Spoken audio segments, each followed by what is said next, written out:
Assalamualaikum warahmatullahi wabarakatuh.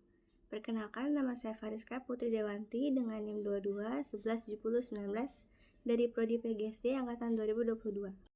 Di video kali ini, saya akan membahas materi tentang simulasi pembelajaran terpadu untuk memenuhi ujian tengah semester mata kuliah pembelajaran terpadu dengan dosen pengampu Ibu Febrianti Wisatriani, SPDI MPD. Jadi, topik pembahasan yang saya bawa, yang pertama itu ada definisi fragmented model. Yang kedua, kelebihan dan kekurangan fragmented model. Yang ketiga, karakteristik fragmented model. Yang keempat, definisi connected model. Dan yang kelima, kelebihan dan kekurangan connected model. Fragmented model ini merupakan pengaturan kurikulum tradisional yang menentukan disiplin ilmu yang terpisah dan berbeda. Fragmented model ini merupakan pembelajaran konvensional atau umumnya yang terpisah secara mata pelajaran. Di fragmented model ini terdapat mata pelajaran seperti bahasa Inggris, bahasa Indonesia, ilmu pengetahuan alam, ilmu pengetahuan sosial, matematika, sejarah, ekonomi, olahraga, dan sebagainya, yang diajarkan secara terpisah dan tidak ada usaha untuk menghubungkan, sehingga mata pelajaran tersebut menganggap dirinya yang paling penting.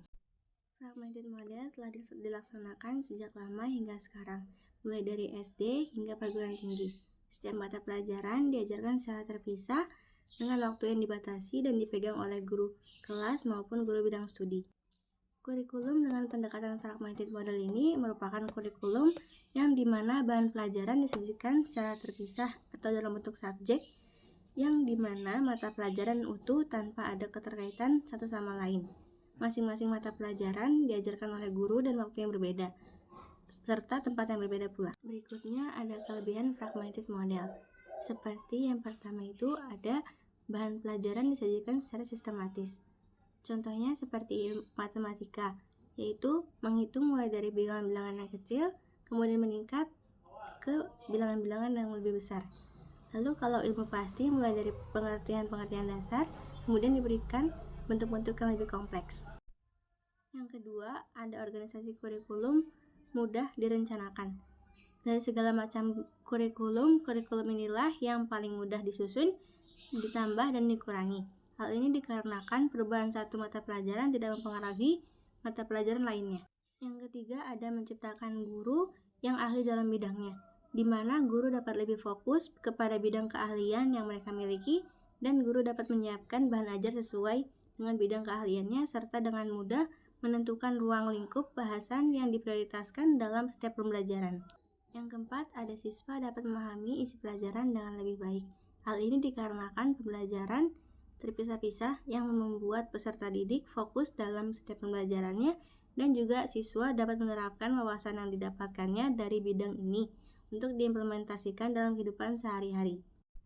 Dan yang keenam, yaitu kurikulum ini mudah untuk dinilai. Kurikulum ini bertujuan untuk menyampaikan sejumlah pengetahuan, pengertian, dan kecakapan-kecakapan tertentu yang mudah untuk dinilai dengan ujian atau tes. Ada kalanya bahan pelajaran ditentukan dengan menetapkan buku-buku pelajaran untuk satu daerah maupun satu negara, sehingga dapat diadakan ujian secara bersamaan di satu negara. Selanjutnya itu kekurangan fragmented model, seperti yang pertama ada sulit untuk mengaitkan pembelajaran dengan kehidupan sehari-hari. Yang kedua, tidak efisien waktu karena pembelajaran dilaksanakan secara terpenggal-penggal. Yang ketiga yaitu terjadinya tumpang tindih, seperti dalam halnya pada konsep, keterampilan, dan sikap pada bidang studi yang dipelajari siswa. Yang keempat, kurikulum ini kurang mengembangkan kemampuan berpikir siswa, karena kurikulum ini mengutamakan penguasaan pengetahuan dengan jalan ulangan dan hafalan, serta kurang mengajak siswa untuk berpikir kritis. Dan yang kelima, tujuan kurikulum ini terlampau batas. Kurikulum ini mengabaikan atau kurang memperhatikan pertumbuhan jasmania, perkembangan emosional dan sosial karena memusatkan tujuannya pada perkembangan intelektual, dengan kurang memperhatikan situasi-situasi nyata yang dihadapi siswa dalam kehidupan sehari-hari. Berikutnya yaitu karakteristik fragmented model dalam pembelajaran. Yang pertama itu ada setiap mata pelajaran diajarkan secara terpisah. Model fragmented ini merupakan jenis pembelajaran yang biasanya dibagi mata pelajaran. Mata pelajaran diajarkan oleh guru dan dipelajari secara individual oleh siswa tanpa ada upaya untuk menghubungkan makna dan relevansi konsep dari satu mata pelajaran dengan mata pelajaran lainnya. Yang kedua, keterpaduan konsep dari satu mata pelajaran yang disampaikan secara sistematis. Dalam mata pelajaran tersebut terdapat bagian-bagian atau bidang ilmu yang menjadi satu kesatuan dalam bidang ilmu tersebut. Bagian-bagian ini disajikan secara runtut untuk menciptakan kesatuan yang langgeng antar bagian.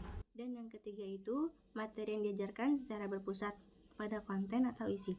Ketika belajar dengan gaya diskrit, guru dan siswa akan lebih fokus mempelajari isi mata pelajaran. Ada suatu masa ketika guru dan siswa hanya mempelajari satu mata pelajaran, sehingga dalam proses pembelajaran berkelanjutan, topik yang dibahas akan terfokus pada isi mata pelajaran. Berikutnya itu connected model. Jadi connected model ini menggambarkan pembelajaran yang terjadi dengan menghubungkan satu mata pelajaran dengan mata pelajaran berikutnya, suatu gagasan dengan gagasan berikutnya, suatu keterampilan dengan keterampilan lainnya. Connected model ini mempunyai implikasi yang signifikan dalam kegiatan belajar mengajar, serta upaya sengaja untuk menghubungkan konten pembelajaran dalam mata pelajaran yang sama. Model ini menghubungkan beberapa konsep, keterampilan, sikap, atau bahkan kombinasinya. Misalnya keterampilan dengan sikap atau keterampilan dengan konsep yang terdapat pada mata pelajaran tersebut. Berikutnya ada kelebihan connected model. Seperti yang pertama itu ada menggabungkan ide-ide dalam satu bidang studi. Yang kedua, siswa mendapatkan gambaran yang lebih luas. Yang ketiga, guru mendapat gambaran besar terhadap mata pelajaran yang akan dibahas. Selain mempunyai kelebihan, connected model ini mempunyai kekurangan seperti yang pertama itu masih terjadi pemisahan bidang studi. Yang kedua, tidak mendorong guru untuk melakukan kolaborasi antar siswa. Yang ketiga, upaya untuk menghubungkan antar disiplin ilmu terabaikan. Dan yang keempat, guru mata pelajaran kurang terdorong untuk terhubung. Lalu kesimpulannya yaitu dalam pendidikan terdapat dua pendekatan utama, yaitu model fragmentasi dan connected model. Model fragmentasi adalah pendekatan tradisional di mana materi pembelajaran disajikan dalam mata pelajaran terpisah tanpa keterhubungan. Ini berasal dari zaman Yunani kuno, di mana berbagai bidang studi diajarkan secara terpisah. Di sisi lain, connected model menghubungkan berbagai bidang studi dalam satu mata pelajaran dengan memungkinkan penggabungan topik, sumber daya, dan keterampilan. Model ini mendorong siswa untuk mengartikulasikan pemikiran mereka dengan lebih baik.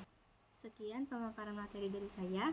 Kurang lebihnya saya mohon maaf. Terima kasih atas perhatiannya. Wassalamualaikum warahmatullahi wabarakatuh.